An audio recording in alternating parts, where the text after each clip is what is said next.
Buenos días, bienvenidos a un nuevo encuentro informativo de Servimedia, esta mesa redonda virtual que estamos celebrando durante diferentes días, y en este caso vamos a celebrar un día más dos cosas. Por un lado, un acto incluido dentro del 40 aniversario de COCENFE, de la Confederación Española de Personas con Discapacidad Física y Orgánica, que cumple 40 años, y esto hay que celebrarlo y repetirlo varias veces porque es una data simbólica muy importante.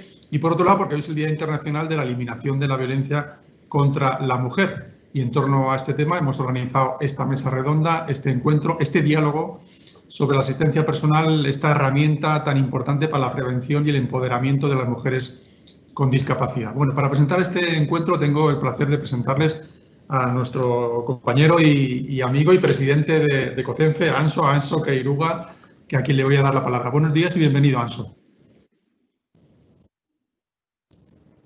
Buenos días. Muchas gracias, José Manuel.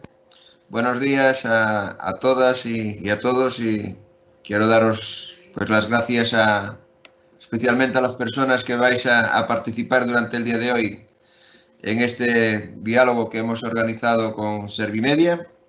En particular, pues también a quien nos acompaña en esta inauguración, a nuestro director general de Políticas de Discapacidad del Ministerio de Asuntos Sociales y Agenda 2030, a nuestro amigo Jesús. Jesús, aparte de ser pues director general, es un buen amigo y es una persona pues siempre atenta y preocupada por las cuestiones de las personas con discapacidad, que siempre está al otro lado del teléfono cuando se le llama y tiene una respuesta, y también quiero pues agradecérselo y reconocerle pues ese compromiso que tiene, no solo con COCENFE, me consta que con todo el sector social de las personas con discapacidad.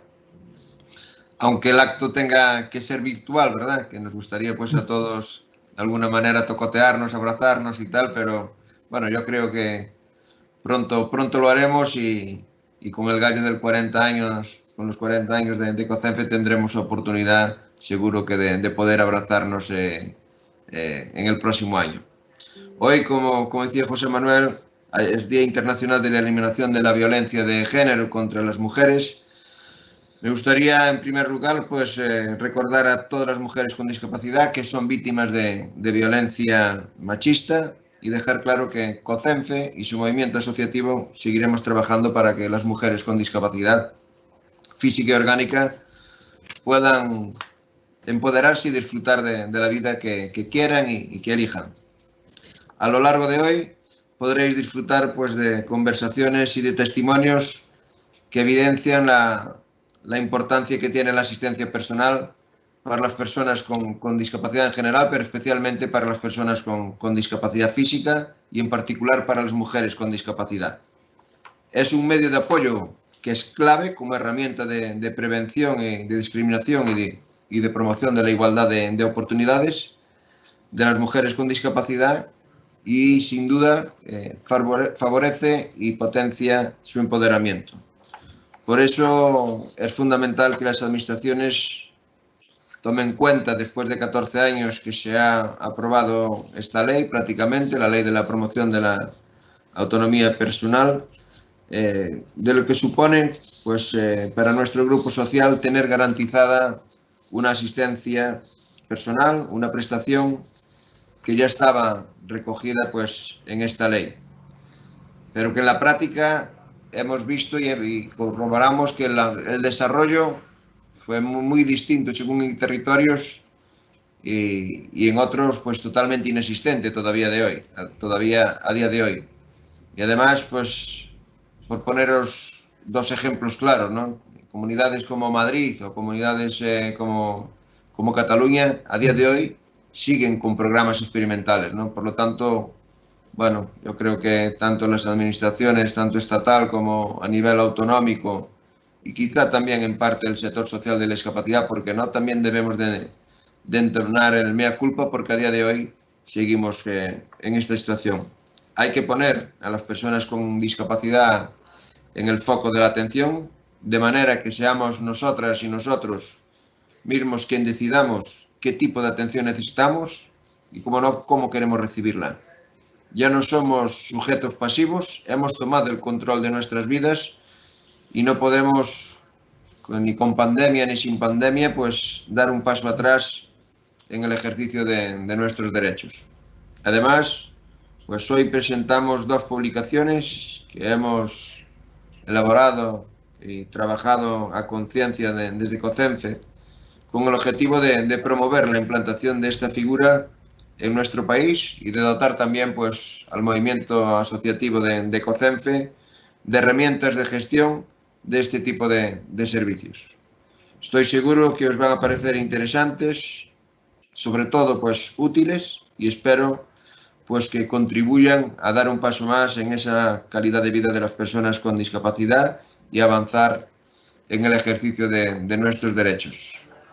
Por mi parte, nada más, reitero el agradecimiento a todas y a todos por estar hoy aquí, por acompañarnos y a disfrutar pues, de esta jornada que seguro que las personas que intervendrán a continuación nos lo harán pues muy ilustrativo. Muchas gracias.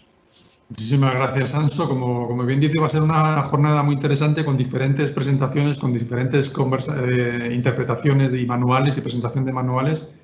Y creo que, como digo, va a ser bastante interesante para el público que nos escucha, que les recuerdo que pueden hacernos preguntas a través del chat virtual.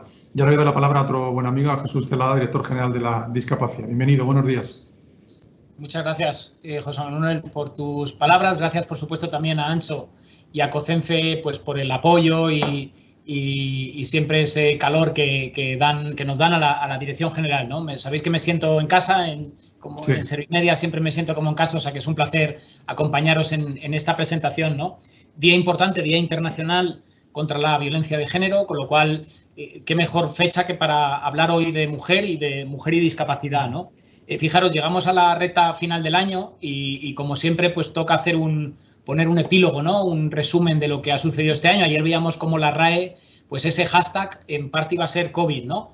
COVID, pandemia, confinamiento y precisamente, lo he contado ya también en algún otro foro, ¿no? En confinamiento, pues estos meses que hemos estado encerrados hemos visto cómo cuestiones que creíamos ya muy sólidas y muy consolidadas y asentadas sobre unos derechos muy establecidos ya en el ámbito de la discapacidad, nos hemos dado cuenta pues que esto no es así, ¿no? Y ha sido un poco triste ver cómo una serie de alarmas nos han saltado en la Dirección General, es decir, que siempre en colaboración con las entidades sociales de la discapacidad y COCENFE, por supuesto, en colaboración y en comunicación constante, ¿no? La primera de ellas era la falta de accesibilidad a los medios. Hemos visto cómo había medios de comunicación que lanzaban mensajes importantísimos para la sociedad y para personas con discapacidad y no tenían la accesibilidad adecuada.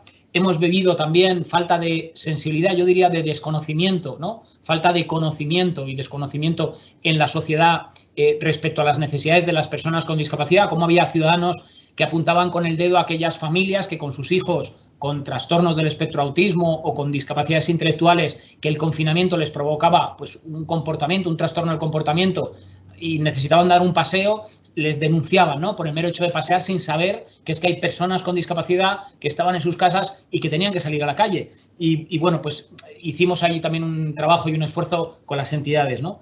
Vimos también, por supuesto, lamentablemente, cómo alguna sociedad médica sugería que las personas con discapacidad no tenían derecho en el acceso a las UCIs, ¿no? Y bueno, afortunadamente también el Ministerio reaccionó a tiempo, ¿no? Pero todavía falta esa sensibilidad en el ámbito también sanitario, hay que decirlo, ¿no?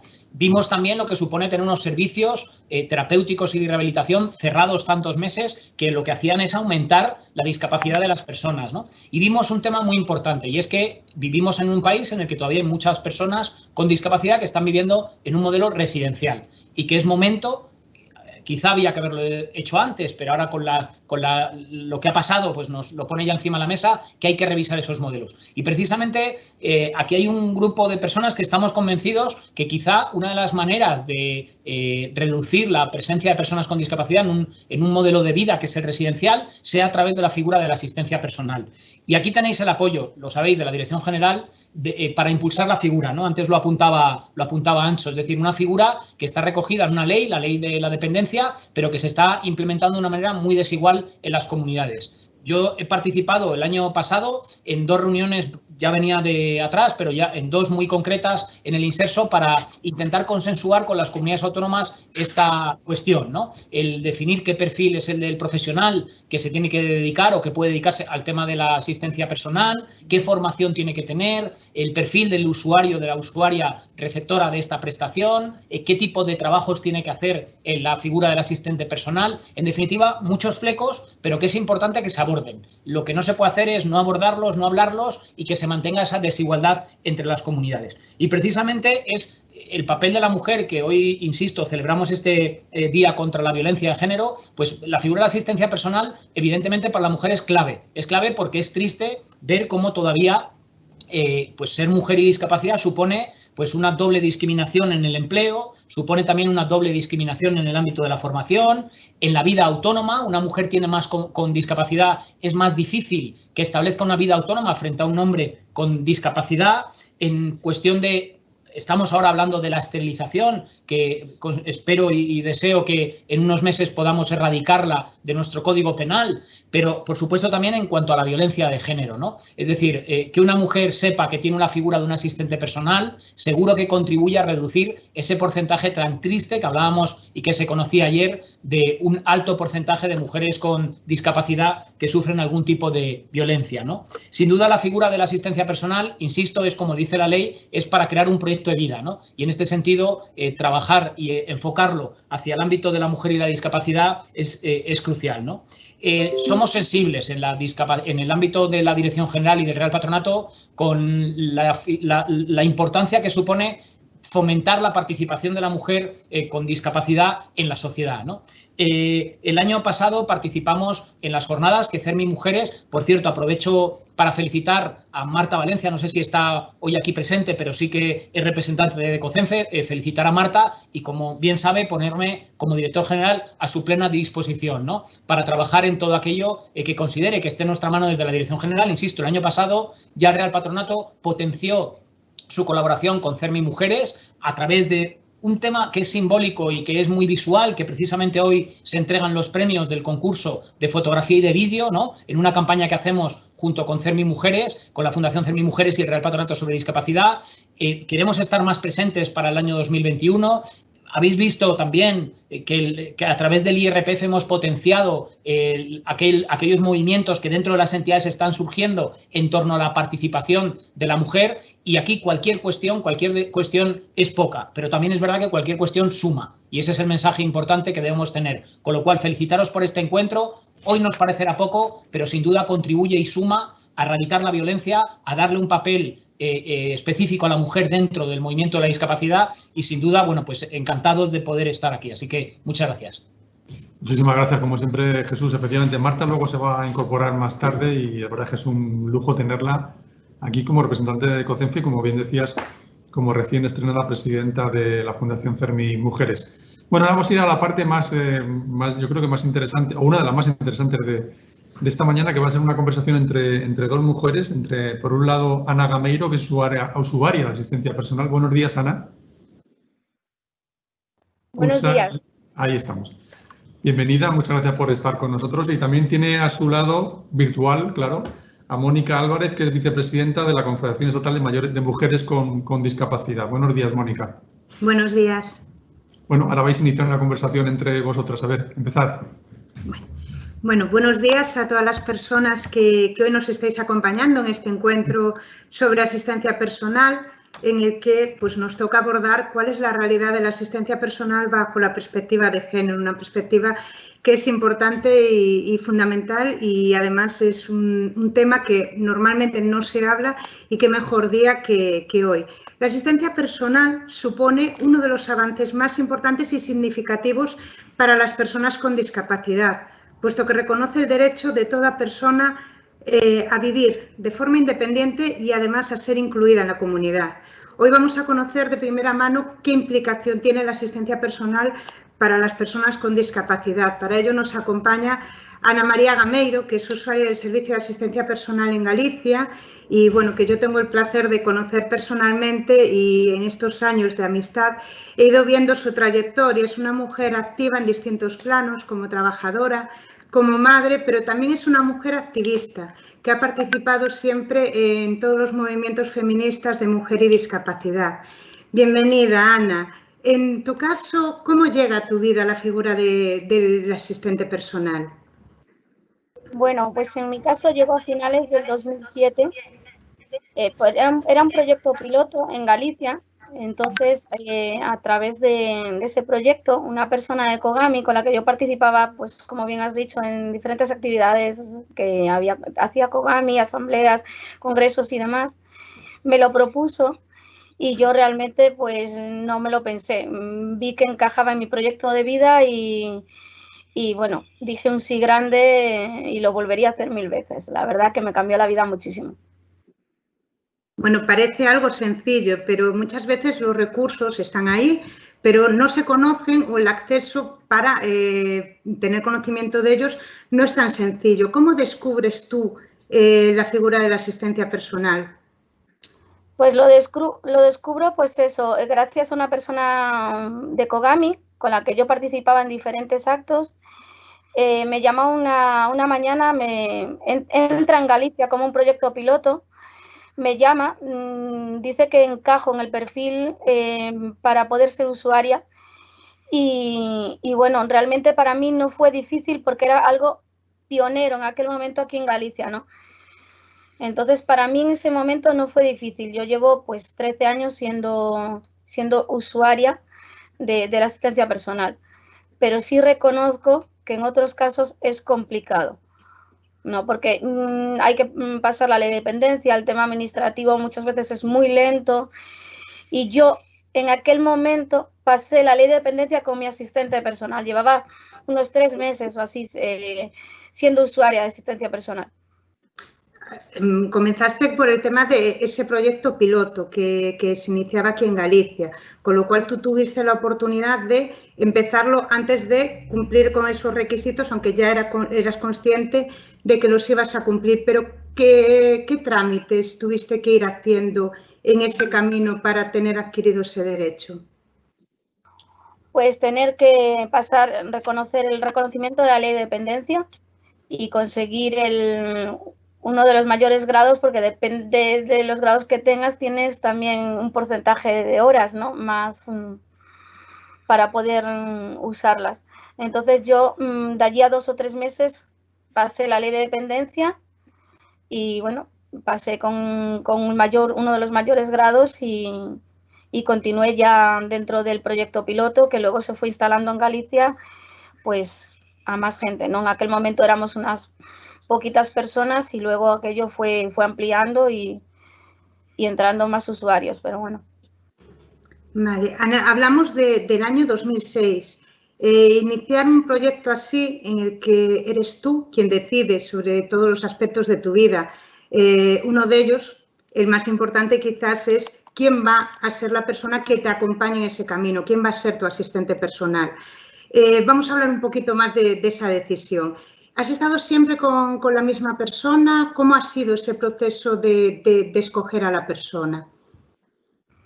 Bueno, no he estado siempre con la misma persona porque yo vivía a unos 35 kilómetros de donde estoy instalada ahora. Entonces, allí he conocido a una persona que me gustó desde el primer momento, la primera entrevista, y ha estado los 2 o 3 años que yo estuve allí viviendo, ha estado conmigo.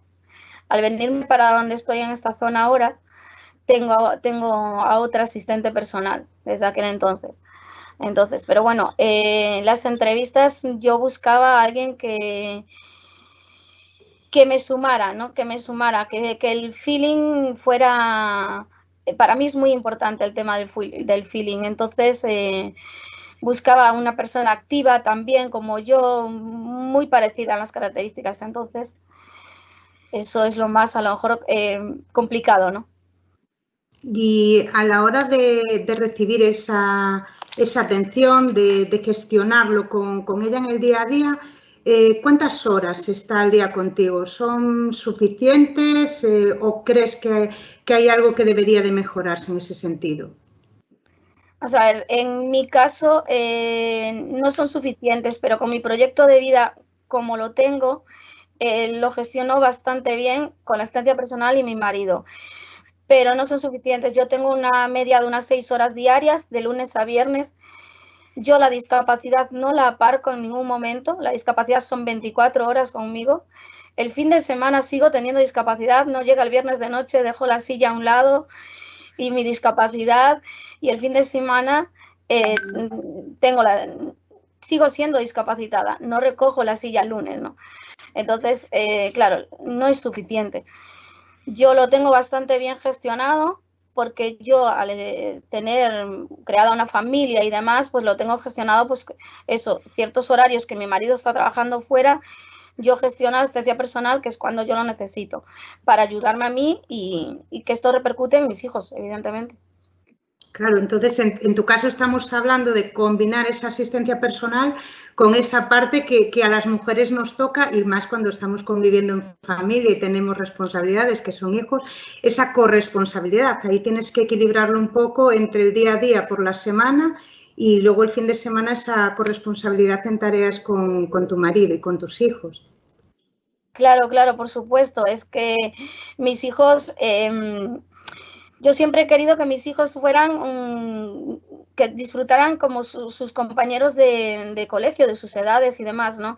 Entonces, la asistencia personal a mí me ha ayudado, a mí personalmente me ha ayudado, pero es que ha ayudado a mis hijos en ese momento, ¿no? Mi hijo ha podido hacer actividades extraescolares como cualquier niño de su edad, han podido ir a clases de idiomas, a clases de lo que quieran, gracias a que su madre tiene una asistencia personal y tiene una independencia total para poder acceder a ciertas actividades como cualquier ciudadano. Un poco lo que hablábamos al principio, esa participación, esa libre elección de a dónde ir, cómo definir el proyecto de cualquier persona. ¿Crees que tu proyecto de vida, esos objetivos que tú te has marcado en tu vida, serían iguales o se podrían haber desarrollado sin la figura de la asistencia personal? Bueno, tú sabes que nos conocemos de años y soy muy cabezona. Yo cuando empecé con el proyecto piloto aquí en Galicia, acababa de quedarme embarazada, que de allí a 2 meses yo perdí a ese bebé. O sea que yo no quise formar una familia por tener la asistencia personal, pero sí que fue muy diferente a lo que yo me había imaginado.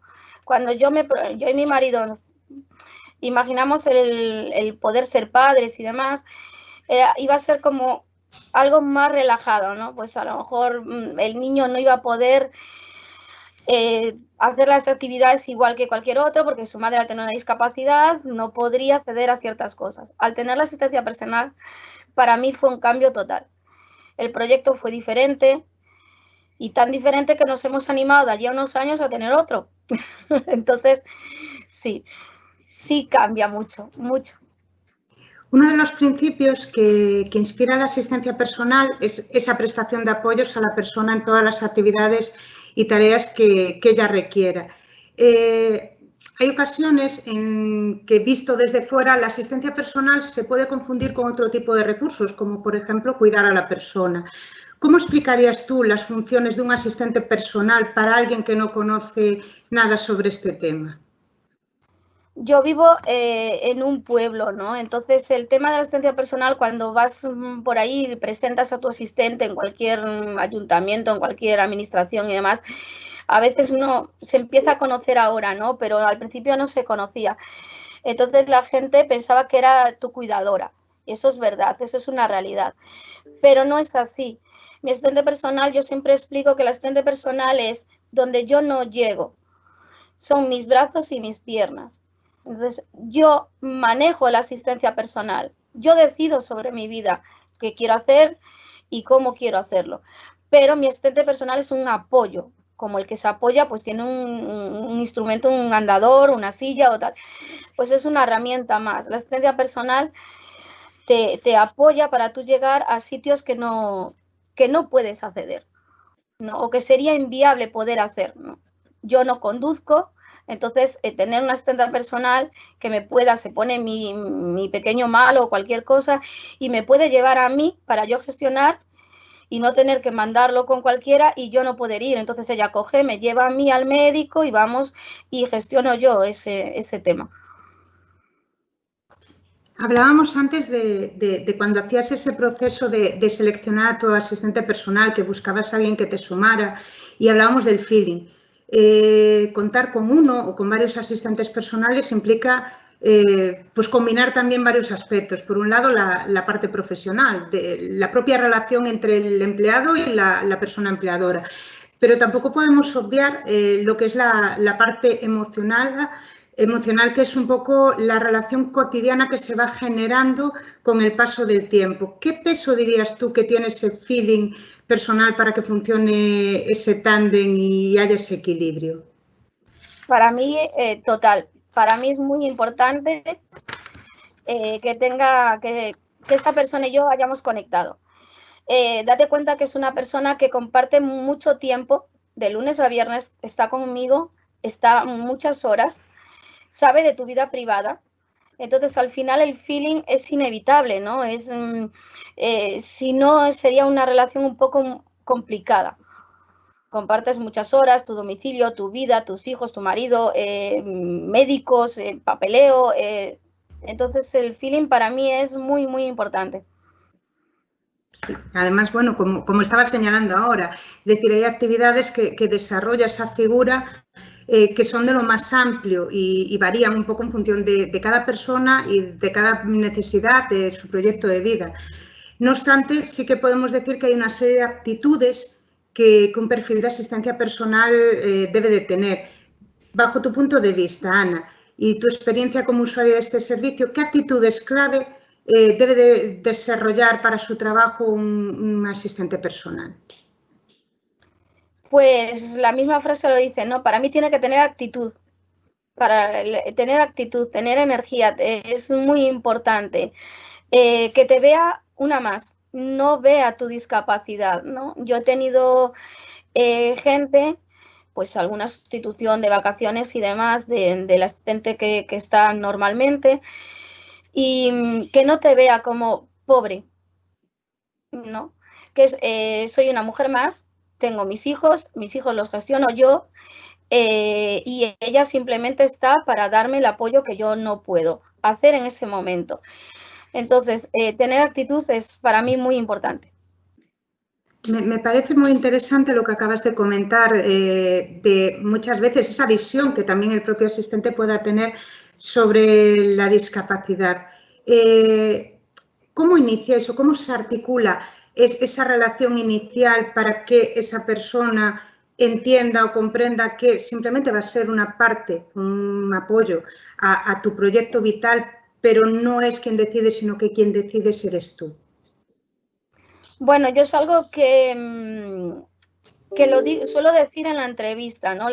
Pues cuando se hicieron los primeros años, pues tuve una pequeña mala experiencia al principio y bueno, he dicho que a partir de ahí no, en mis hijos mando yo, de aquella yo solo tenía uno, pero en mis hijos mando yo o su padre, en este caso su padre no estaba, estoy yo en casa, gestiono yo las cosas y el asistente personal al final te va conociendo y yo creo que, bueno, ahora ya son muchos años y demás, pero yo creo que te va conociendo y yo creo que en la primera semana las que he tenido han dicho que dices que yo pensé que tú hacías menos de lo que haces, ¿no?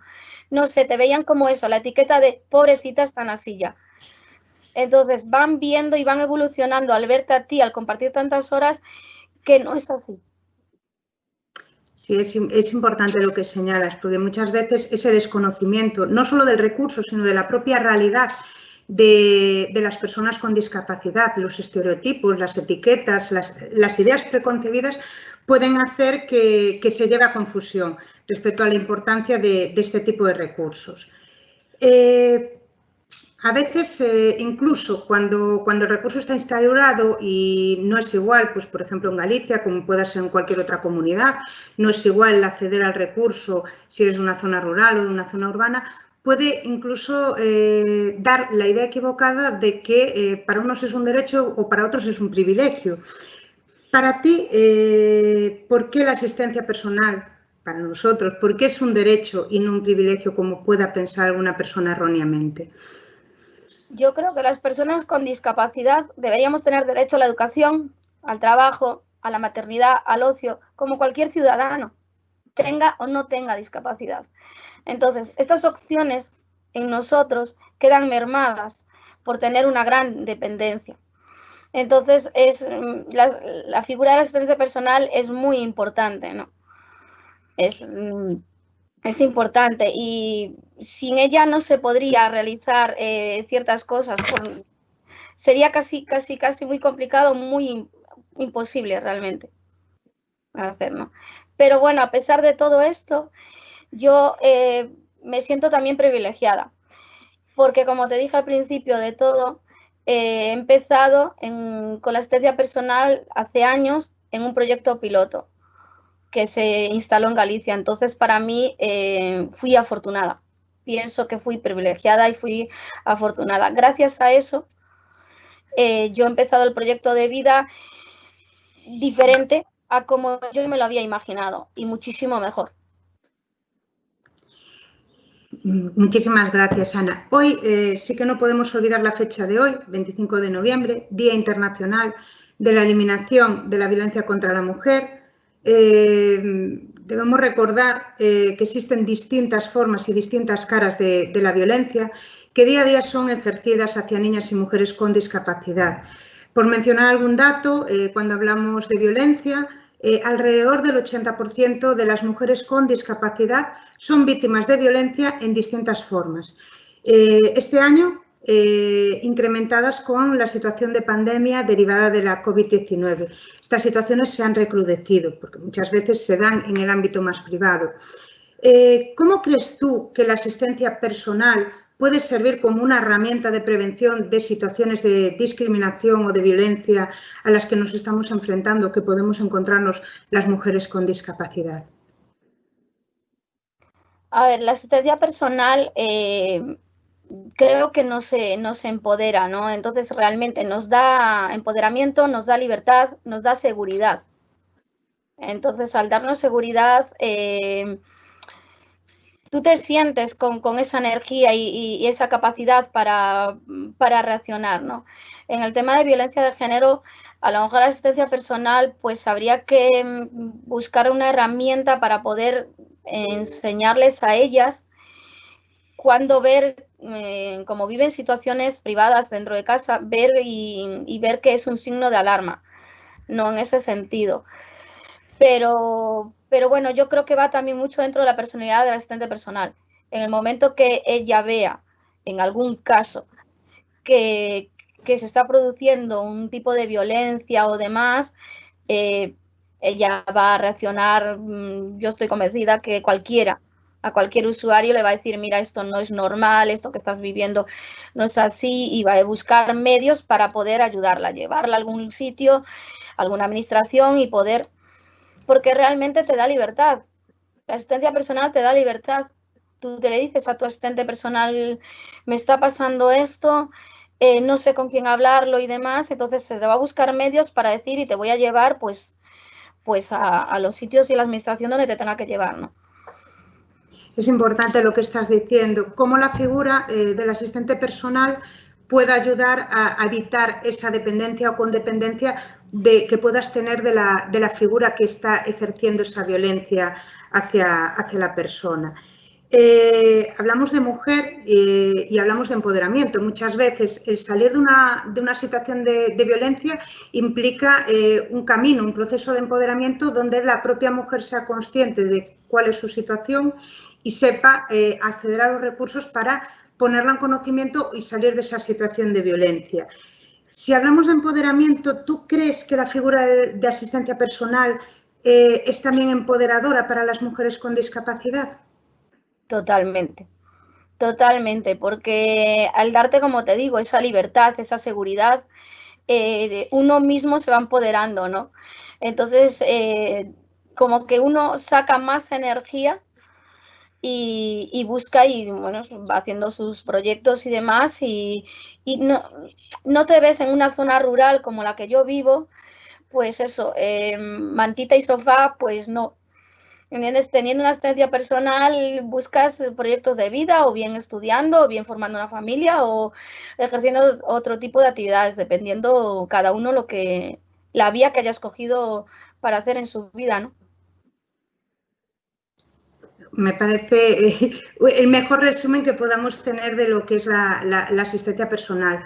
Como una persona, pues como es tu caso, Ana, que yo te conozco desde hace varios años, de un ámbito rural, ha conseguido, a través de la figura del asistente personal, diseñar su proyecto de vida conforme a lo que ella quería en un principio.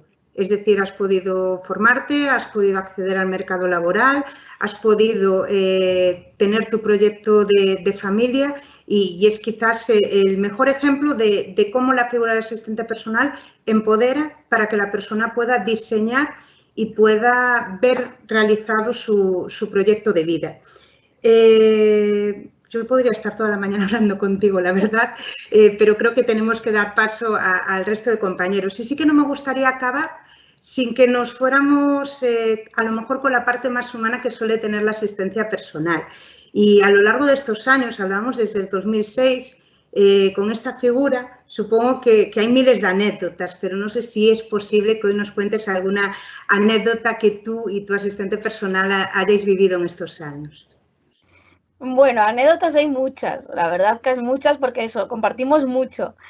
Pero bueno, una de las más bonitas que yo recuerdo es que cuando yo vivía en el otro pueblo, como te comentaba al principio, la asistenta personal, yo tuve mucho feeling con ella y tal, y su hijo se llama Sian, igual que mi primer hijo. Entonces fue algo que nos unió, tenemos una gran amistad, no trabajamos ya juntas y demás, pero bueno, ese fue una cosa muy bonita. Y con la asistente personal, que ahora llevo 9 años con ella, fue la madrina de mi pequeño y la madrina de mi boda, que hace 3 años que me he casado. Entonces, anécdotas ahí hubo muchísimas. Y esas son las con las que más recuerdo más bonito tengo con ellas. Se crea un vínculo muy especial, son parte de tu familia al final, y bueno, muy agradecidas en el sistema, porque realmente nos dejan hacer una vida más independiente. Entonces, tengo muchísimas, podríamos echarnos la mañana, pero hay que dar paso a los compañeros. Bueno, muchísimas gracias, Ana. Un poco lo que decías tú, has tomado las riendas de tu vida con la figura del asistente personal. Hay una unión, hay una conexión después de tantos años, pero al final las riendas de tu vida, quien las toma y quien las dirige eres tú. Gracias por compartir con nosotros tu experiencia y tus vivencias. Gracias a ti, Mónica. Gracias a todos. Bueno, muchísimas gracias a las dos, a Mónica y a Ana. Ana y a Mónica. Ana, no sé si en algún momento, si cuando llamabas Sian a tu hijo o al hijo del asistente, no sé en qué momento había esa convivencia entre los dos, pero me ha parecido maravilloso este empoderamiento, esta capacidad de darle libertad y esa casi familia que formabais tú con el asistente y el asistente contigo, ¿no? Entonces vamos a ir avanzando en esta mañana. Ahora le toca el turno a Paulo Fontán. Paulo es el promotor del proyecto piloto de asistencia personal de Galicia, y vamos a hablar con él de un manual. Y la primera pregunta, Paulo, buenos días, es ¿cuál es el objetivo del manual titulado Asistencia Personal, un modelo para la vida independiente? Hola, buenos días. Bueno, el objetivo fundamental es facilitar información sobre este derecho a las propias personas con discapacidad y al movimiento asociativo de COCENFE, ¿no? Profundizar en una prestación, un derecho que, como ya se comentó, pues está en principio ya en la ley desde el 2006, la Ley de Promoción de Autonomía Personal y Atención a las Personas en Situación de Dependencia, y que, claro, a día de hoy pues continúa siendo una prestación sin implantación en todo el territorio estatal, ¿no?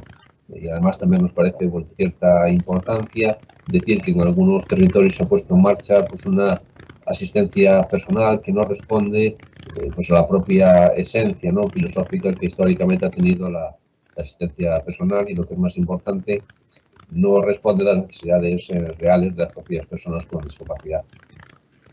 ¿A quién va dirigido este manual? Pues a todas las personas que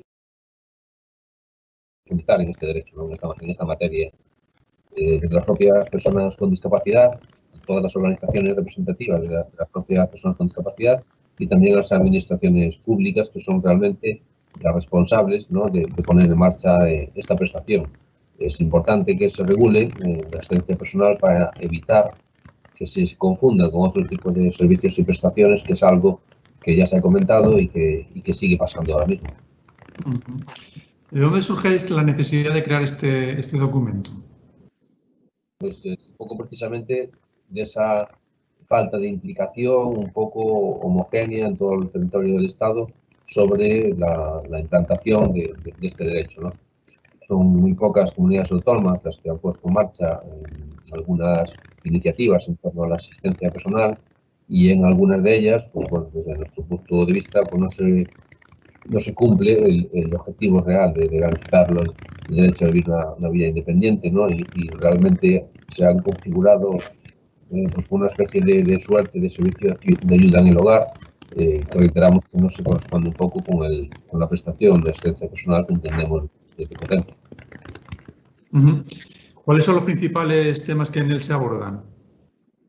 Bueno, este documento se hace un pequeño marco teórico general, ¿no?, con la Ley de Autonomía Personal o la Convención de la ONU.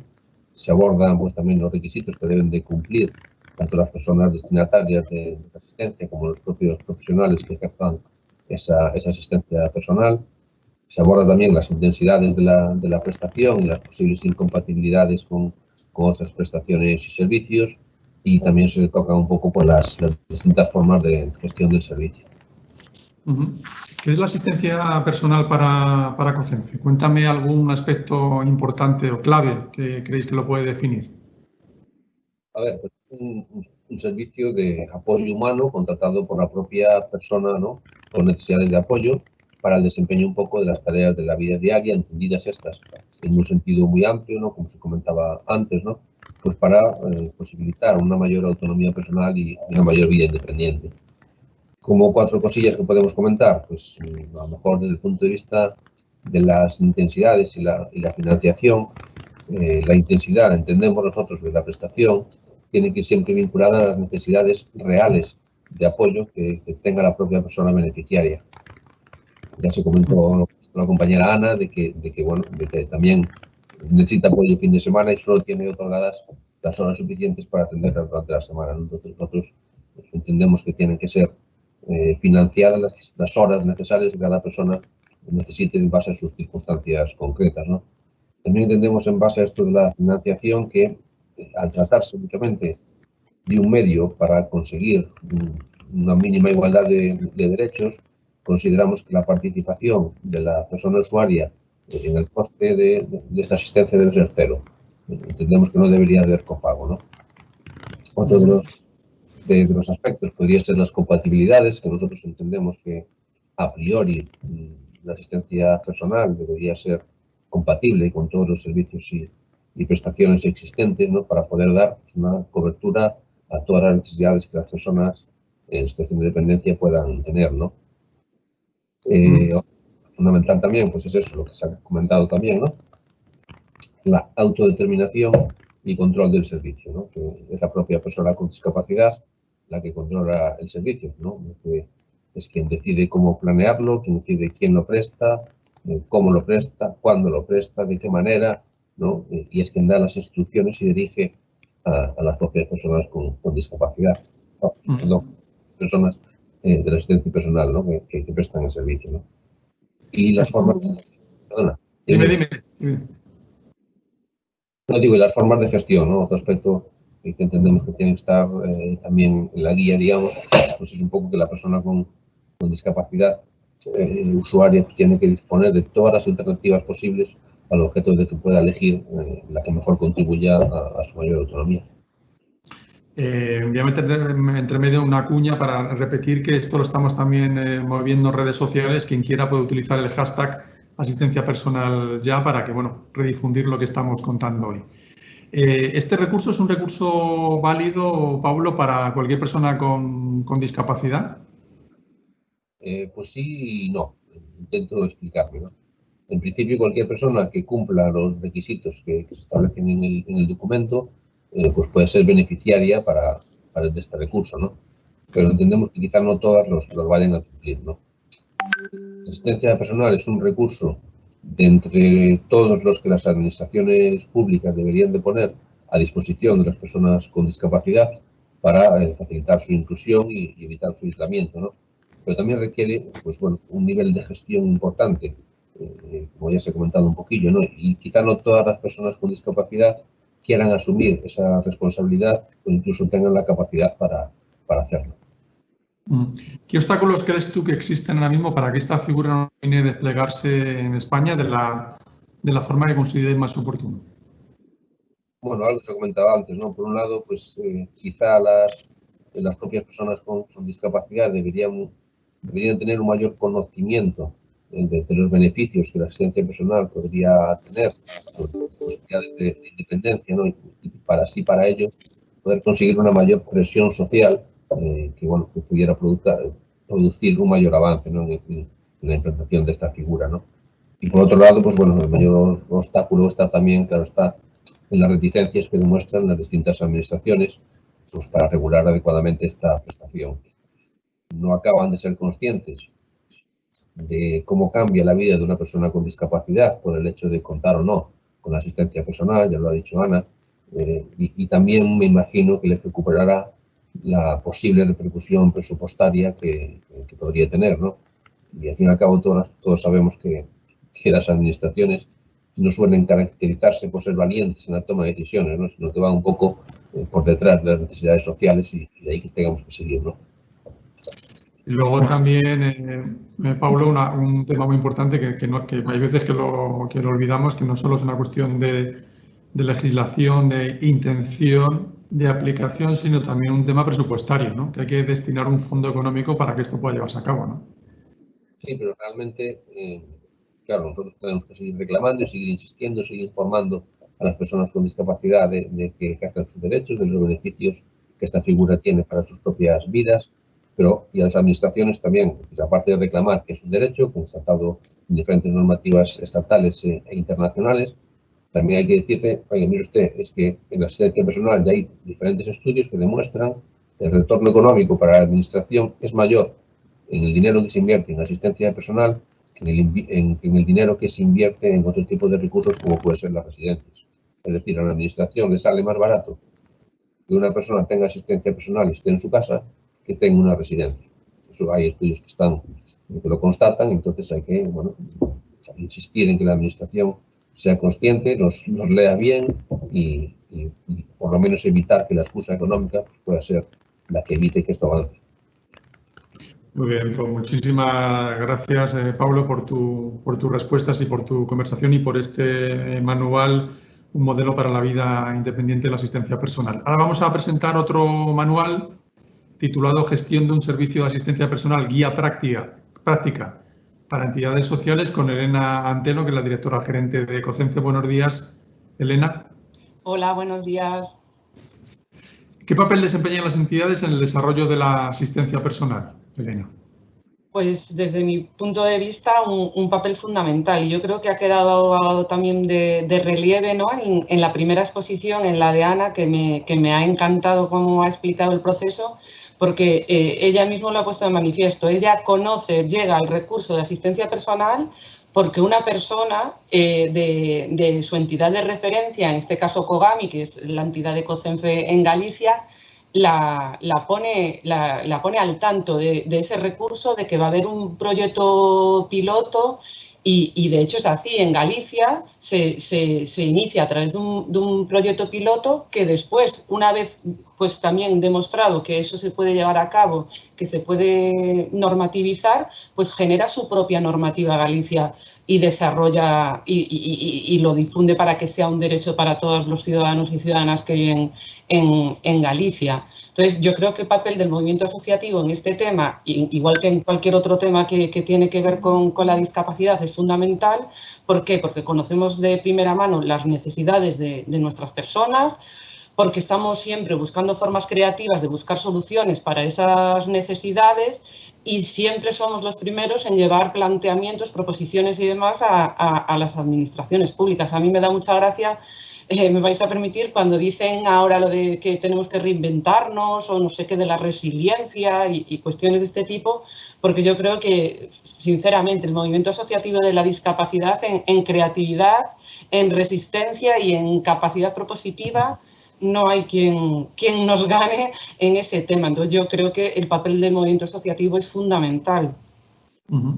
¿Y cuáles son los principales problemas, Elena, a los que se enfrentan las entidades, para gestionar el servicio de autonomía personal? Pues yo creo que hay dos cuestiones fundamentales que dificultan la prestación de la autonomía, de la asistencia personal. Uno, que es fundamental y que también se ha hablado y lo ha puesto muy claramente el presidente de COCENFE cuando ha inaugurado esta jornada, y que es la falta de una regulación normativa clara y que sea equitativa para todo el territorio, o que por lo menos marque unos mínimos y que a partir de ahí se pueda desarrollar en las diferentes comunidades autónomas. Y yo creo que eso es una de las problemáticas fundamentales, porque hace que pues, en cada zona desarrolle las que las están desarrollando de una manera u otra. Y un aspecto fundamental es que a día de hoy no existe una normativa laboral para la contratación de las personas, de los asistentes o de las asistentes personales. Por eso, desde el movimiento asociativo COCENFE y también desde el propio CERMI, una de las primeras reivindicaciones que se hace en este sentido es que se haga una regulación laboral de carácter especial de la asistencia de los asistentes personales debido a la peculiaridad de esta profesión, porque como ya también, y yo creo que ha quedado patente en la exposición de Ana, son muchas las tareas que tiene que desarrollar y probablemente un asistente personal que trabaje con Ana, pues si trabaja con Paulo va a hacer cuestiones muy diferentes. Entonces, es una situación, una profesión muy peculiar, porque tan peculiares son las personas y diferentes somos las personas sobre las que se va a ejercer esa asistencia personal. Y otra cuestión que a mí creo que como entidades, ¿no?, que gestionamos este tipo de prestaciones, que creo que dificulta su prestación, pues es precisamente la propia filosofía de la asistencia personal, ¿no? Lo decíamos antes, es la capacidad de tomar decisiones de la persona, de ejercer su libertad y de la toma de decisiones, con lo cual es la propia persona que es la beneficiaria de la asistencia personal, la persona con discapacidad. Bueno, voy a tomar, como Ana ha expuesto en primer lugar, voy a ponerla a ella como referente. En este caso, Ana sería la persona que tiene que seleccionar a su asistente personal. Ana es la que tiene que marcar el plan de trabajo, la distribución horaria, pues las tareas. Ella es la que tiene que marcar todas esas cuestiones. Ella decide cuándo se va de vacaciones, cuándo no.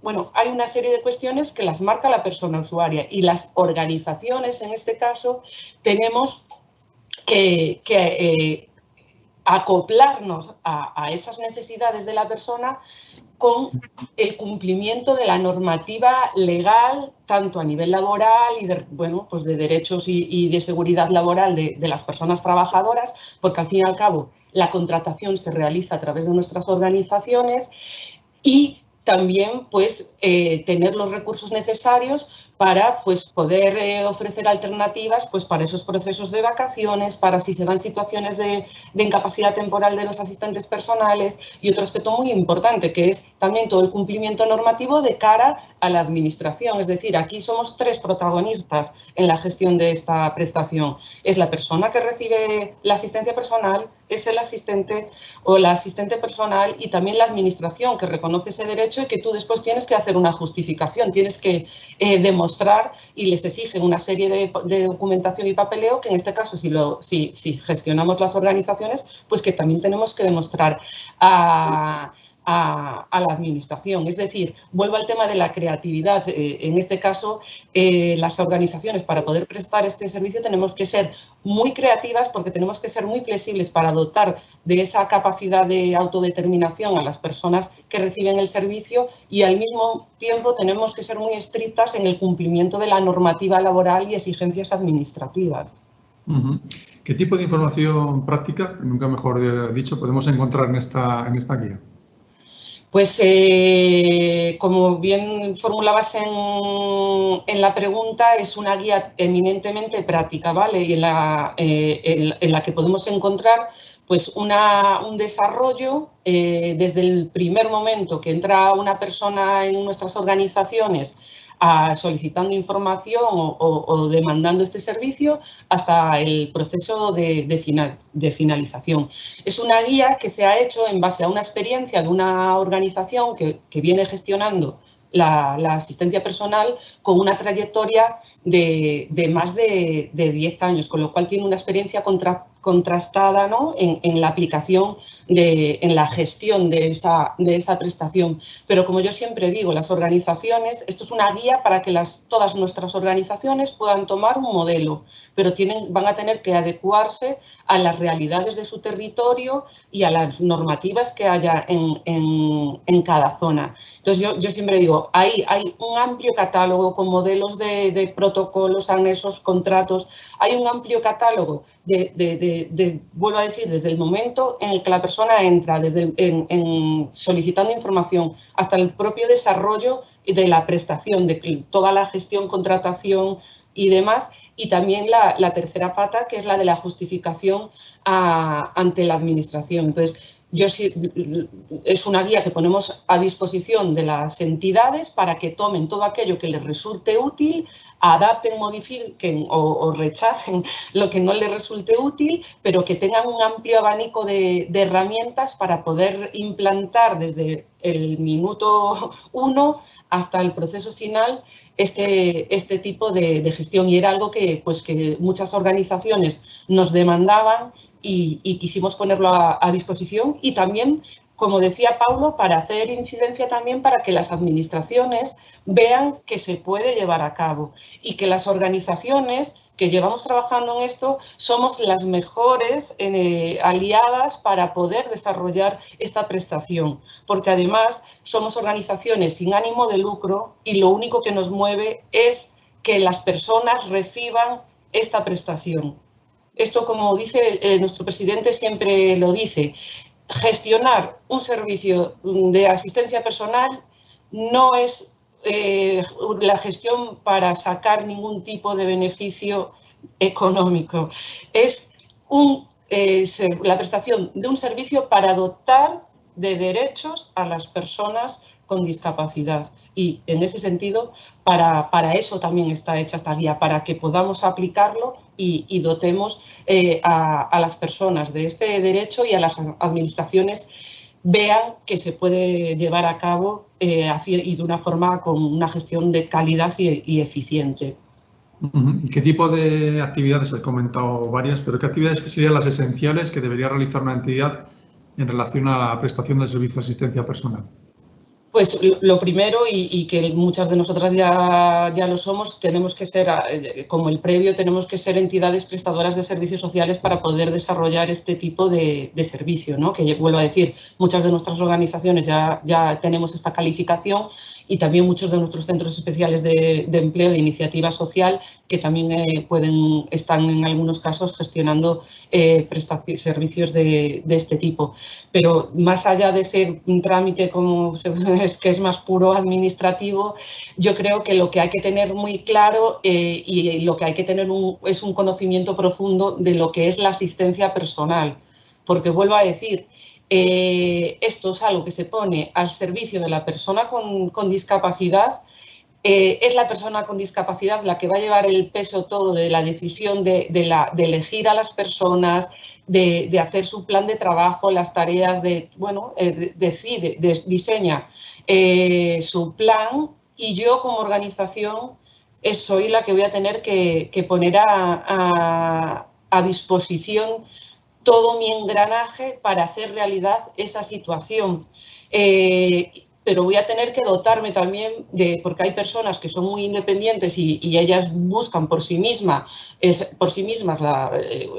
bolsas de trabajo y demás, los candidatos, las posibles candidatas para desarrollar la asistencia personal, pero hay otras muchas que nos dicen: oye, yo quiero que tú como entidad me preselecciones tú a una serie de candidatos. Yo elegiré al final, pero quiero que me hagas tú una preselección. para cubrir bajas o cuestiones de este tipo, o periodos vacacionales o incidencias que puedan surgir. Tú tienes que tener ahí también un bagaje detrás, tienes que estar muy cubierto. O sea, es un trabajo muy específico, que tiene que tener un engranaje muy bueno para poder desarrollarlo. O sea, que ahí las entidades, esto no es voy a hacer esto y porque ahora ya tengo el manual, sino que hay que tener un trabajo detrás muy importante y hay que creer en este tipo de asistencia personal.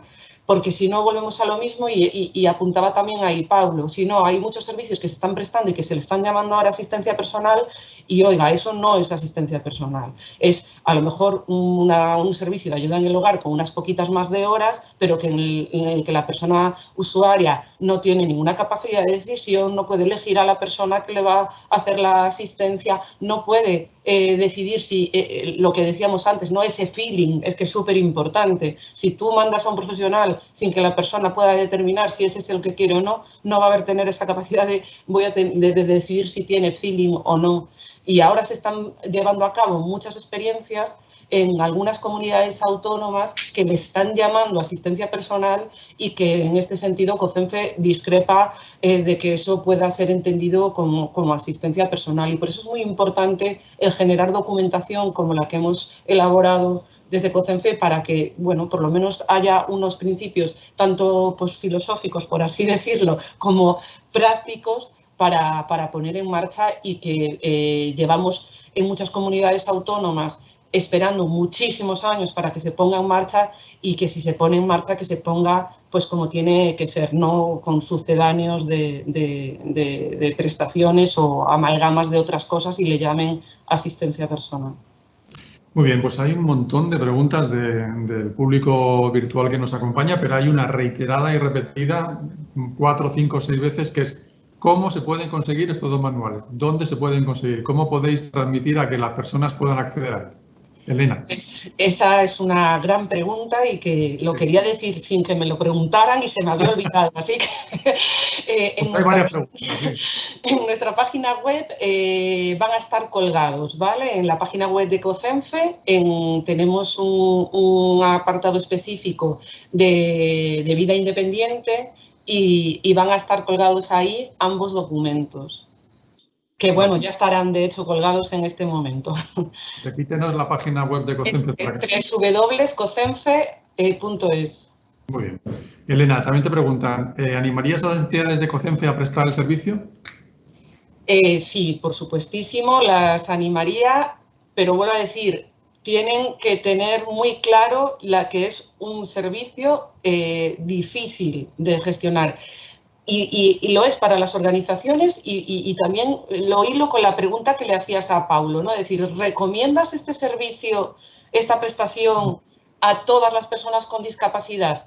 Y él decía un sí, no, ¿no? Sí y no. Pues esto es lo mismo. Igual que es muy dificultoso de gestionar para la propia persona con discapacidad, tiene que tener muy claro que quiere tener, que tiene una carga de gestión muy importante y tiene que tener muy claro que va a tener que hacerlo así. Las organizaciones también tenemos que tener claro que para hacer realidad esa autodeterminación de las personas tenemos que tener mucho trabajo detrás. Muchas de nuestras organizaciones tienen una gran experiencia en prestación de servicios de ayuda en el hogar. Y entonces piensan o pensamos que es un asimilado a la prestación de ese servicio. Y vuelvo a decir, no es lo mismo. No es lo mismo un servicio de ayuda a domicilio. Yo decido qué persona mando al hogar. Estoy hablando de un servicio de ayuda en el hogar tradicional. Y en este caso no, es la persona que va, usuaria, la que va a decidir todo, y yo tengo que tener el engranaje para cubrir a esa persona, con lo cual las animo porque estaríamos dotando de derechos a las personas con discapacidad, pero teniendo claro que tiene su dificultad. A ver, Manu García Ortiz pregunta, ¿en qué comunidad autónoma se están haciendo las cosas mejor? ¿En cuáles debemos fijarnos y en cuáles no? Hombre, yo creo que aquí Pablo también podría decir, pero bueno, teniendo en cuenta el plantel de gallegos que yo hoy vamos a hablar en gallego todos. En la jornada, yo creo que y lo decía también Anxo al principio, ¿no? Yo creo que la implantación de proyectos pilotos se hizo más o menos al mismo tiempo en Galicia, en Madrid y en Cataluña. ¿Qué ocurre? Galicia hizo 1 año o 2, no me acuerdo bien, de proyecto piloto y después lo desarrolló normativamente. Comunidades como Madrid y Cataluña siguen a día de hoy con proyectos pilotos. Hay otras comunidades autónomas que lo están desarrollando y nosotros, sinceramente, y lo hemos dicho y se lo hemos dicho a los diferentes directores del INSERSO, a los secretarios de Estado de esta materia, y lo seguiremos diciendo, hay comunidades autónomas que han desarrollado asistencia personal y no se le puede llamar a eso asistencia personal. Es una ayuda en el hogar ampliada o unos cuidados en el entorno ampliados o como queramos llamarlo, pero eso no es asistencia personal.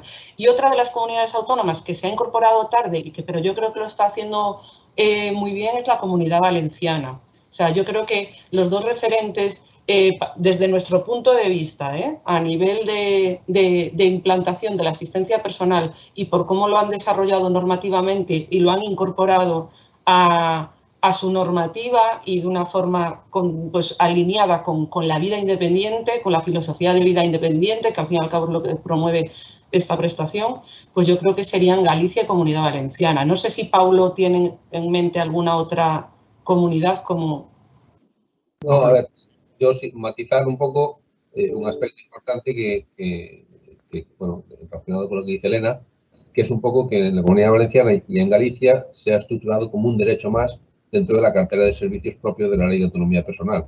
Es decir, los proyectos pilotos están muy bien, crean un número de horas realmente incluso mayor que a lo mejor en Galicia o en Valencia, pero para un número más cerrado de personas. Y hay muchas personas en lista de espera, tanto en Madrid como en Cataluña, que hasta que, vamos, que si no amplían el crédito que cada año van asignando a ese proyecto piloto, pues se quedan todavía en espera. Entonces se produce, bueno, una situación en la que hay unas personas que sí están bien cubiertas y hay otras muchas personas que no tienen nada de nada, ¿no?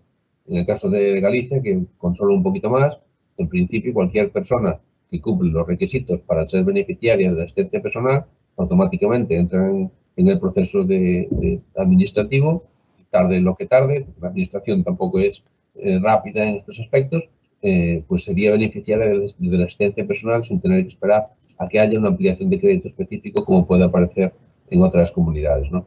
Sí que es cierto que, bueno, a nivel económico, pues como decía Ana, pues le cubre una serie de horas a la semana que son insuficientes en muchos casos, o en la mayoría de los casos, para tener una vida realmente independiente, pero lo positivo que nosotros consideramos es que está abierto a cualquier persona que cumpla los requisitos para ser beneficiario. Bueno, hay un montón de preguntas. Os voy a pedir un poquito de brevedad en la respuesta porque voy a intentar hacer el mayor número posible en 5 minutos. Por seguir contigo, Pablo, Manuel Moro de la Federación ASEN comenta ¿qué organismo debe dirigirse para tener acceso a este servicio? Porque habrá personas que no podrán tener acceso al mismo. Claro, en Galicia, porque tampoco controlo, pero en principio no controlo, digo, si en todas las comunidades autónomas está también con el mismo procedimiento. Pero en el caso gallego, y si las otras comunidades autónomas están con un procedimiento similar dentro de un servicio más, dentro de la cartera de servicios, pues en principio trabajadoras sociales de base que le hagan pues, su procedimiento de solicitud de dependencia, cuando tengan su grado, solicitud de plan individual de atención, en el que se incluya como preferente la prestación económica de asistencia personal. En principio, si está bien regulado, poco más habría que hacer que esperar a que todo vaya a su curso. Me corrijan una compañera si me explico algo, de acuerdo. Elena, te preguntan, Maika Broncano, ¿qué aporta y diferencia una entidad representante de personas con discapacidad a la hora de prestar este tipo de servicios frente a una empresa convencional? Bueno, pues yo creo que principalmente, lo decía antes, ¿no? Nuestras organizaciones somos entidades sin ánimo de lucro que venimos representando a las personas con discapacidad desde, pues bueno, también lo decías por principio, desde COCENFE llevamos ya 40 años que estamos de aniversario. ¿Qué hacemos diferente? Pues que conocemos a las personas y buscamos que se cumplan los derechos de las personas. Y vuelvo a decir, somos nosotros los que hemos generado de primera mano estos servicios. Nos pasa muchísimas veces con otro tipo de servicios y actividades que desarrollamos las entidades de la discapacidad, que somos nosotros los que tenemos que reclamar, los que tenemos que organizarnos, los que tenemos que organizarnos para poder llevar a cabo para que las personas con discapacidad puedan acceder a esos derechos, y después, una vez que han visto el modelo, que es fácil, que se puede poner en marcha, que es posible acercar los derechos a las personas con discapacidad, se suman al carro entidades privadas, ¿no? Y que su mayor pretensión, y lo siento, pero tengo que ser así de clara, es el beneficio económico. Entonces, nosotras como entidades, como ONGs, evidentemente no vamos a pérdida, eso lo tenemos claro, tenemos que buscar servicios que sean rentables, pero el fin último es que se lleve los derechos a las personas con discapacidad, y otro tipo de organizaciones buscan única y exclusivamente el afán de lucro. Bueno, siguen llegando, muchas gracias de verdad, porque no paran de llegar preguntas. Maika dice, en Andalucía existe un servicio de atención a la dependencia que básicamente consiste en contratar a una persona para que se encargue de las labores de limpieza. ¿Se está llevando a cabo acciones desde COCENFE para reconducir estos servicios, pudiendo llegar a contemplar una asistencia personal integral? Nosotros, de hecho, todo lo que estamos haciendo es para esa labor de incidencia política, para que puedan utilizar todos nuestros COCENFEs. Bueno, a mí me consta que nuestra organización en Andalucía Inclusiva, de hecho, ya antes de que nosotros hubiéramos publicado las guías y tal, ya nos las habían pedido, ¿no? Para decir, oye, que estamos haciendo incidencia en este sentido porque está ocurriendo esto en Andalucía y nos gustaría poder mostrar a la administración andaluza que la asistencia personal es otra cosa. O sea, sí que sabemos que nuestra organización Andalucía Inclusiva está haciendo incidencia en ese sentido, pero después también es lo que comentaba Paulo, ¿no? Oye, cada administración busca su pequeño discurso argumentario para tratar de retrasar la implantación, y yo creo, sinceramente, que es muchas veces por miedo. O sea, hay un miedo a que la asistencia personal sea un recurso tremendamente caro, una vez que se apruebe en una comunidad autónoma lo va a solicitar cantidad ingente de personas, y ya hemos visto que no, tanto por la parte económica, que es lo que decía, ya hay estudios que demuestran el retorno económico y que han hecho paralelismos con un precio plaza de una residencia, y saldría más económico la asistencia personal. Y después, que vuelvo a decir, que no es un recurso que se ponga en marcha y vayan las personas con discapacidad en masa a solicitarlo, porque la realidad de las zonas en las que se ha implantado así lo demuestra. Ana Gómez pregunta, una vez que la persona es baremada y tiene un alto grado de discapacidad, ¿debe cumplir algún otro requisito específico para acceder a la asistencia personal? Comenta que por lo menos en Galicia, en la Comunidad Valenciana, es así donde está bien regulado, ¿no? Paulo, no sé si tú puedes añadir algo aquí. Bueno, Elena. Vale. Me echa el guante Paulo para que conteste yo. Nada, efectivamente, como decíamos, que uno de los principales problemas es que no hay una regulación, no hay una normativa que genere unos mínimos equitativos para todo el territorio nacional. Pues efectivamente, en cada comunidad autónoma pues han puesto unos criterios y los que le han creído que eran los más adecuados, ¿no? En este sentido, principalmente, lo que tienes que tener es el grado de dependencia reconocido, y lo que varía básicamente entre comunidades autónomas es que en función del grado que te hayan reconocido vas a tener derecho a una intensidad mayor o menor y a una cuantía económica mayor o menor para que te puedan prestar ese servicio. Y hablamos de intensidad, cuando hablamos de intensidad hablamos del número de horas que te van a reconocer, que es muy, muy importante esto de la intensidad, porque muchas veces los palabras que utilizamos en las organizaciones y tal, pues cuando dicen, pero ¿qué es eso de la intensidad? Pues la intensidad viene a significar el número de horas que te puedan dar, ¿no? El derecho que te puedan reconocer para gestionar ese servicio. Y lo que es muy importante, y ahí ya me sale también ahí un poco mi vena activista, ¿no? Para estas personas que nos están haciendo las preguntas.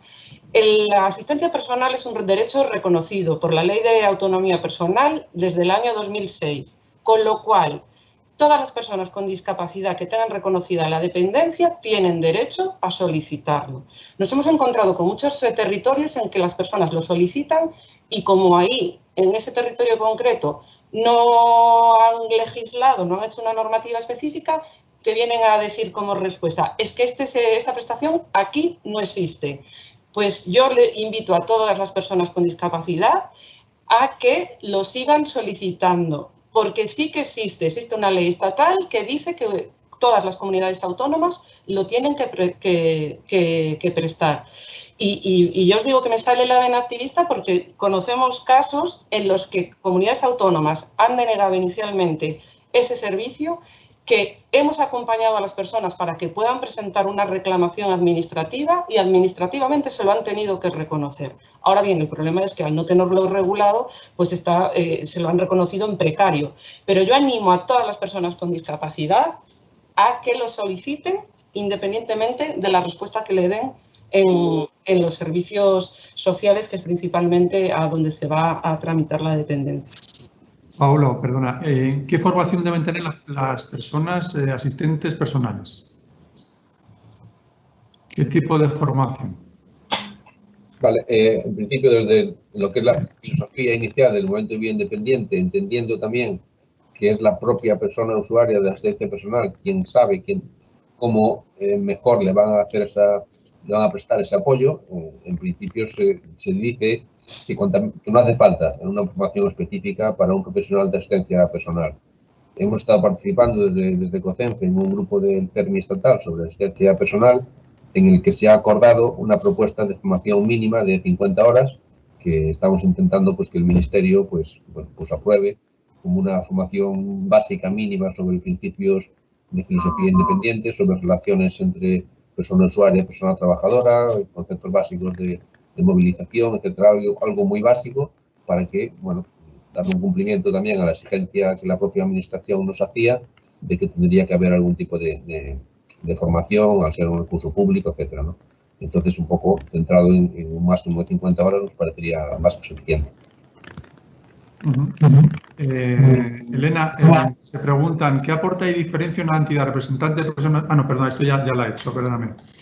Es que como hay tantas preguntas me voy liando. Voy a pasar a Ana porque, Ana, para ti hay muchas preguntas. Una que es un poco más personal, dice, ¿crees que hubiera sido lo mismo tu proyecto de vida para la crianza de tus hijos si no hubieras dispuesto de un asistente personal? Sí, por supuesto, hubiera sido muy diferente. Vamos a ver, como comentaba antes, realmente yo sí quería ser madre, yo sí, ya lo había intentado antes de tener la asistencia personal, pero la asistencia personal me ha dado esas alas para poder que mis hijos formaran parte como cualquier niño de su edad. Poder ir a actividades, poder gestionarlo de otra manera. A lo mejor no tendrían tanta actividad y serían niños que estarían a lo mejor más pues conmigo, a mi lado, con esas pequeñas cosas, ¿no? Yo me recuerdo que mi hijo con 3 años se fue a la piscina y ha sido un niño más. Y yo, si no tuviera asistencia personal, no lo podría hacer. No hubiera ido a ese tipo de actividades. Hay más preguntas para ti.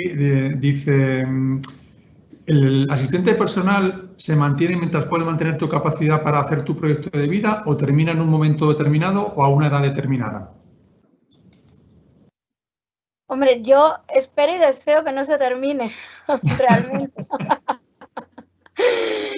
Yo creo que eso puede contestar cualquiera de mis compañeros mejor que yo, quizás. Yo deseo que no se termine. Creo que no sé lo que va a pasar en un futuro, ¿no? Pero Espero poder seguir contar con ellos, seguir teniendo mi capacidad para poder gestionarlo y bueno, cuando sea muy abuelita, pues no sé.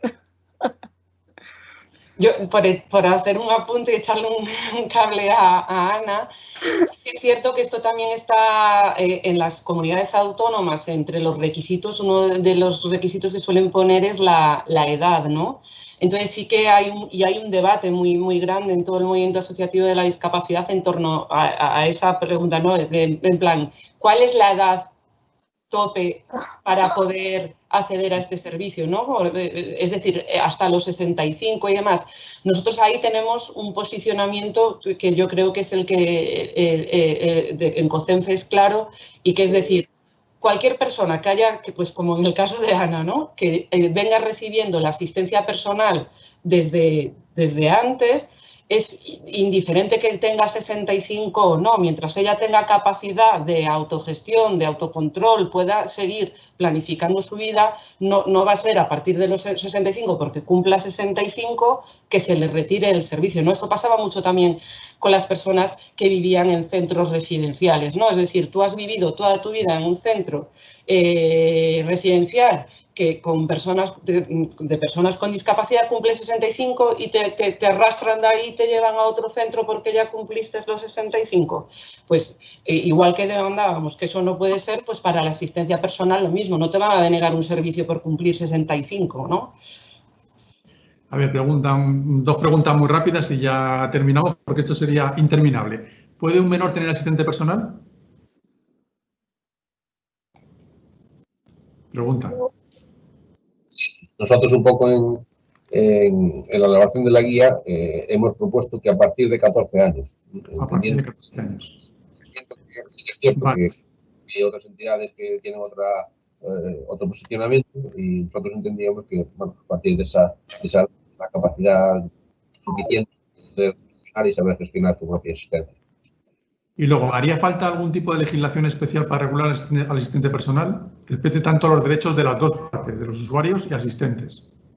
Sí, es lo que comentaba Elena antes, ¿no? Es decir, realmente ahora mismo se está haciendo la contratación mediante convenio colectivo de ayuda a domicilio, que es lo que más se puede aproximar, pero sí que es cierto que hay necesidades concretas que la propia gestión de la asistencia personal no quedan cubiertas en ese convenio colectivo y por lo tanto, bueno, se propone pues, esa regulación de carácter especial que pueda, obviamente, mantener los derechos de los trabajadores como un trabajo de calidad, no un trabajo precario, que eso no lo queremos en ningún caso, y también todas las posibles necesidades específicas que la propia gestión del servicio requiere. Muy bien. Y un tema que comentaba yo al principio con Pablo, que es Mónica hace una reflexión sobre la parte económica, ¿no? Sobre la necesidad de que se dote de recursos a la ley, ¿no? Pone como ejemplo, dice, después de 40 años de la LISMI, pues hay veces que todavía no se cumple, ¿no? Y es por falta de una aportación económica, Elena, ¿no? Haría falta un presupuesto, ¿no?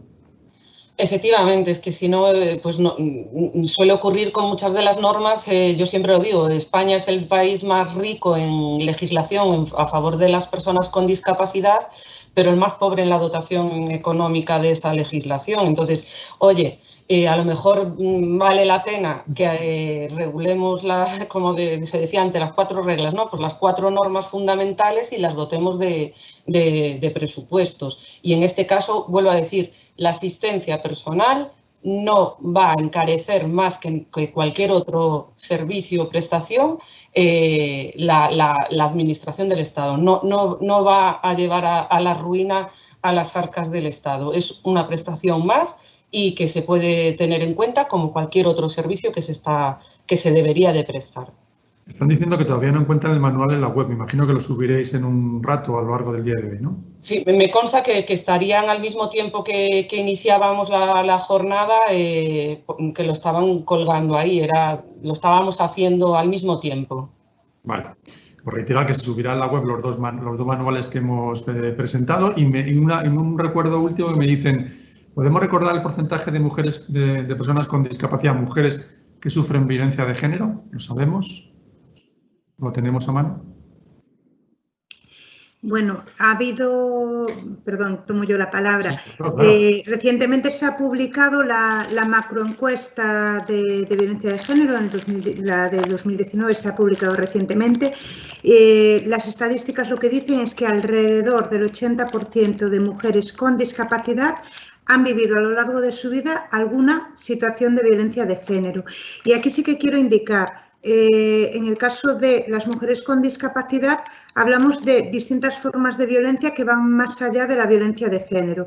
Nosotros incluso identificamos hasta 7 tipos de violencia, que serían la violencia física, la violencia sexual, la estructural, la psicológica, la violencia económica, la obstétrica y la cultural.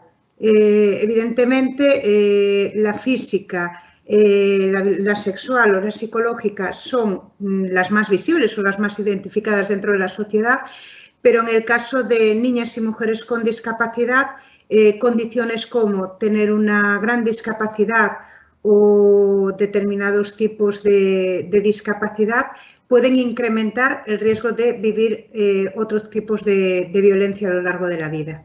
Y luego, hilando las dos cosas, que son los dos temas que nos vienen hoy, hay una pregunta muy interesante que dice si existe algún protocolo de actuación del asistente personal, que estamos presentando hoy los manuales, con los casos de violencia de género.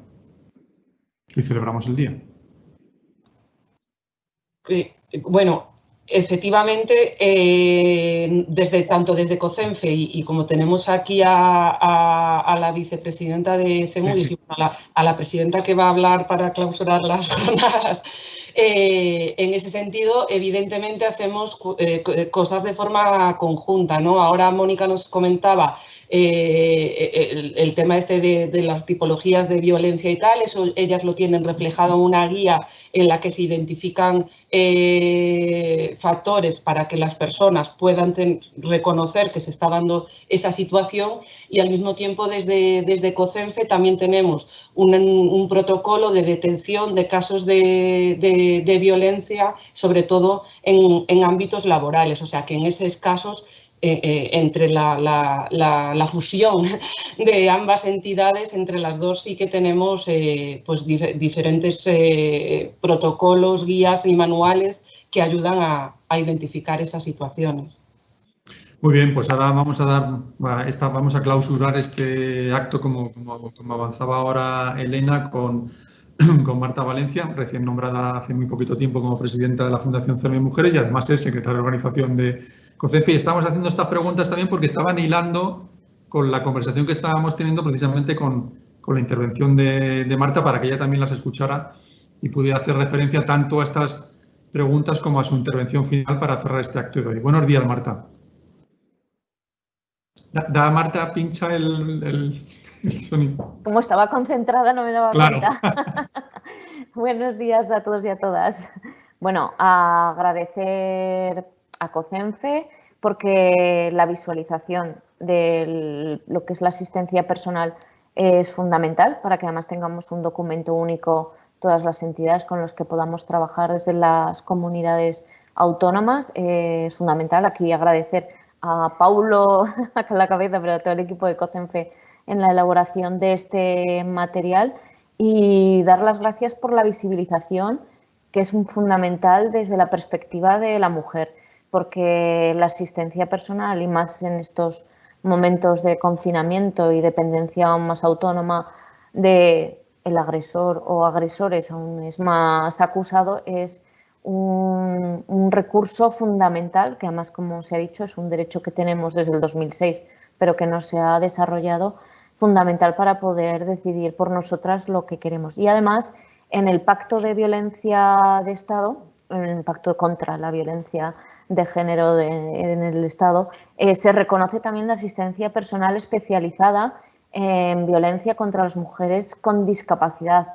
Entonces, desde tanto CEMUDIS como CERMI Mujeres y COCENFE también, por supuesto, pedimos que se ponga en marcha esta asistencia personal. Es una de las reivindicaciones que llevamos en nuestros manifiestos.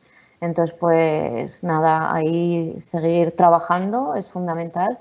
Agradecer a todas, enhorabuena por las jornadas que han estado súper interesantes y por todas las que habéis asistido. Dar las gracias al director general de Políticas de Discapacidad, que me han comentado me había felicitado, pero en ese momento no estaba yo conectada.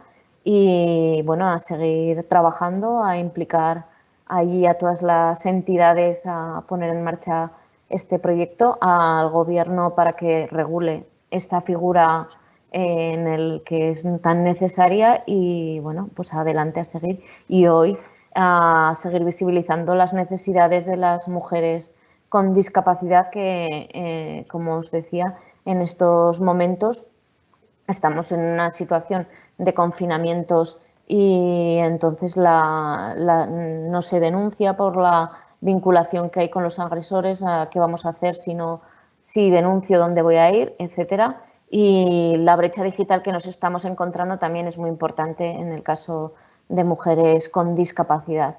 Por eso tenemos que seguir trabajando y aquí la figura del asistente personal es una figura vital para desarrollar nuestra autonomía personal y que podamos decidir por nosotras lo que queremos hacer con nuestras vidas. Nada, muchísimas gracias y espero que os interese y a descargar los documentos todos. Gracias. Muchísimas gracias, Marta. Hemos alargado un poquito más la conversación, ha durado un poquito más de hora y media aproximadamente, pero es que había muchísimas preguntas, de verdad, que ha habido en torno a cerca de 50 preguntas, había en torno a 100 asistentes, o sea, prácticamente todo el mundo ha estado ahí preguntando con ideas, con preguntas que hemos tenido ahí también muchas respuestas de las personas que han intervenido hoy. Y recordarles efectivamente que en la página web www.cocenfe.es se encontrarán los 2 manuales y agradecer a todas las personas que han intervenido, a Anso, al director general de la discapacidad, a Mónica, a Ana, a Paulo, a Elena y por supuesto a Marta y como digo a todas las personas que nos han acompañado hoy. Y nada, a celebrar este 40 aniversario los próximos días también y a celebrar este día hoy, recordar el tema de la violencia de género, que es un tema muy serio que hay que afrontarlo y por supuesto todo el tema que hemos tratado hoy de la asistencia personal. Así que nos vemos en un próximo encuentro. Hasta luego, gracias. Hasta luego, gracias. Gracias.